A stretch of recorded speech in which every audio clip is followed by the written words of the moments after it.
Sa inyo bang paglalakbay, nakakita ba kayo ng yung bang talagang malawakang pagtatanim ng bakawan? Talagang sinisimula na dahil naubos na kamo eh. Meron ba kayo nakitang bayan na ganun? Aba, Katibiyong, sa aming paglalakbay, nakita namin doon sa Bai City. Napakalawak ng mangrove area doon. Oo nga po, Katimyong, kung aakyat ka doon sa ibabaw, makikita mo talaga sa baba na ang laki talaga ng mangrove. Parang isla nga eh, malaking isla. Ang ganda talaga ng ginawa doon sa Bai City, Negros Oriental. Alam niyo po, Katimyong, ginawa nga po nila itong nature park eh. May mga unggoy pa silang nilagay doon. Meron pa kaming mga ibon doon nakita, ang dami. At saka malawak talaga itong bakawang ito. Pinasok po namin. Meron sila doong tulay, napakahaba, nadadaanan ng mga turista kapag pumunta doon. Kaya napakalaking tulong din ito para sa mga taga-Bais Bay. At siguro, para higit kayong magkaroon ng inspirasyon, panoorin po natin ang kanilang karanasan sa ating feature story.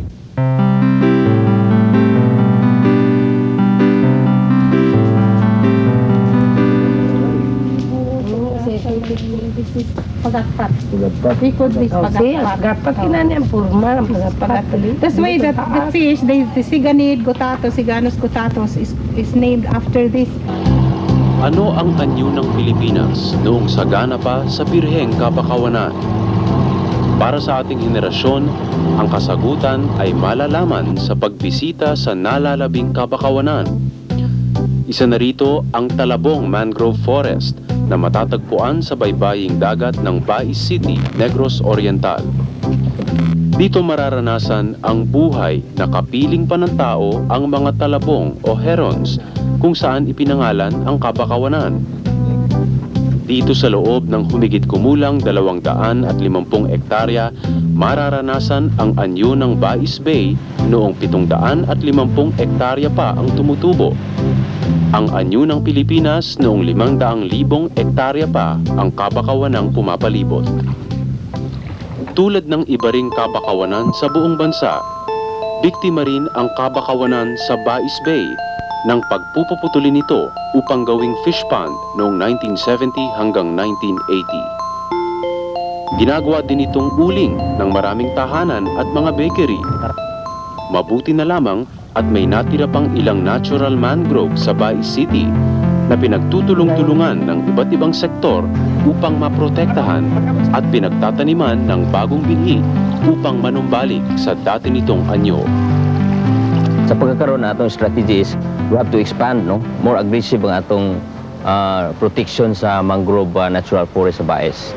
Unya, doon sa tadihay bantay dagat wherein kinahanglan na strong ato ang intervention ining dynamite fishing o sa food poisoning. Pero sa pagkakaroon halos minimal na siya. Sa opisina sa agriculture, mao ang ato ang reforestation nato sa atong mangrove. So mao kani ang atong mga igtalanom, no? So ang species ani man gitawag natong Rhizopora, no? Sa pagkadaghan nato sa maong similya nga angayan natong ibutang dinhi itanom, dili na ta magproblema. So ang importante niini nga makabutang ta og nursery, makapatubo ta sa insaktong mga seedlings.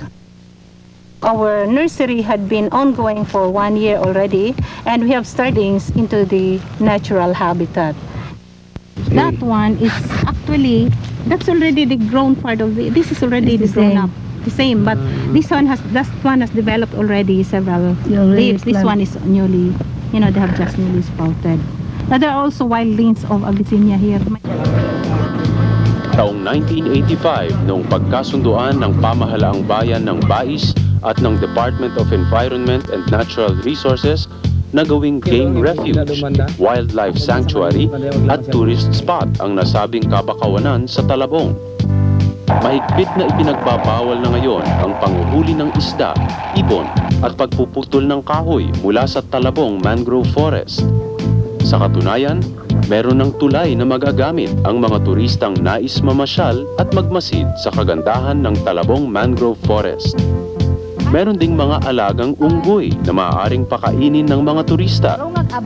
Maaari din kilalanin dito ang iba't ibang uri ng bakawan. Ngunit bukod sa proteksyon at pagtatanim ng kabakawanan sa Talabong Mangrove Forest, minarapat na pagtuunan ng pansin ng mga kinauukulan ang pinakamahalagang aspeto ng pangangasiwa ng kabakawanan, ang pamayanan. Kung maingon ka nga integrated coastal management, dili lang kay ang Bais Bay ang atong tanawon kung unsaon nato pag-manage ang fisheries, kung dili tan-awon nato unsa ba ang interaction sa kadagatan sa kabukiran. So tan-awon pud nato kung unsa ba ang interaction sa kadagatan ug ang katawhan. Apil man na sila kay without them di man ta kinahanglan og management kay ang mga tawo may nagamit sa atong kadagatan nga mga resources, no? Dahil merong mawawalan ng hanap buhay mula sa kabakawanan, kailangan din na bigyan ang mga mangingisda ng ibang mapagkakakitaan o alternative livelihood. So I think as of now, everything is back to normal. But what is important here is that we are able also to plan a program for what we can give the fishermen so that they will not be dependent too much on the coastal areas for food. So what we are having right now are floating cages. Floating cages that can load as much as 40,000 fingerlings. We were able to take the technology from Norway and also from our local what do you call this?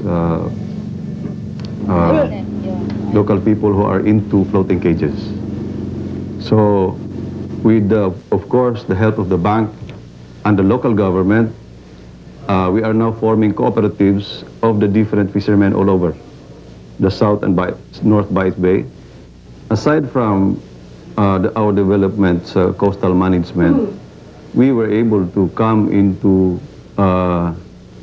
the attraction or ecotourism for Bais City with the dolphins and the mangrove. Wow, galing pala yung unggoy. Buti mabait sa iyo, ano rin. Hindi na ay kawawa. Oh, John, unsa may plano may tungod aning, unsay plano sa provincial may tungod aning Bais Bay? Sa pagkakaroon doon na tayo coordinated effort between the LGUs, no? Coming from the province down to barangay level, with the INR sa atong agency, other NGOs like DOH, DAs, no? Other research institutions like Siliman, ug ang mga various people's organizations sa Bais nga. Kinahanglan i-preserve ang occurrence ining dolphin ug whale. We were able to get the hotel from the Department of Tourism and boats. And so far, we have employed a lot of people already. Nakatanim na sa puso't kamalayan ng mga pamayanan ng Bais kung gaano kahalaga ang kabakawanan at kung bakit nararapat na panumbalikin ang dati nitong anyo. Hindi magtatagal, ang susunod na henerasyon ay hindi na magtatanong kung ano ang anyo ng Pilipinas noong sagana pa sa kayamanang tinatawag na kabakawanan. Kailangan lamang sundan ang sama-samang pagkilos na ipinamalas ng pamayanan ng Bais. Paunsa dalong na nung gaano kalalim yan? Pwede na yan. Bisag pila lang mga 3 inches. Mga 3 inches, no? Okay na. Abuhin na siya. Wala yung sakit mo siya. Ha? Katulad nagsisisi siya. Paingon ana di ang pagtanong. Yan, kadi, alaw. Basi lalo na siya, wala problema. Kahit malalim. That one, those little plumplets there, those are for the wildlings. Then that is being dug up and then that's transferred to the areas that are vacant. So the caretaker will take pains in removing them under the mother plant. Pero kini ang kadaghanan na mo ring gibuhat sumala sa among ibutan sa among city development lagi sa among labinan ning amo sa bird sanctuary nga among gireserba jud para jud sa kayuhan sa atong mga gagmay mananagat dinhi sa Barangay Kapinyahan. Talagang nagkaroon tayo ng inspirasyon sa nakita natin diyan sa Bais na yan. Na pati ang mga opisyales ng gobyerno at ang mamamayan ay nagtulong-tulong upang magkaroon sila ng malawakang pagtatanim ng bakawan.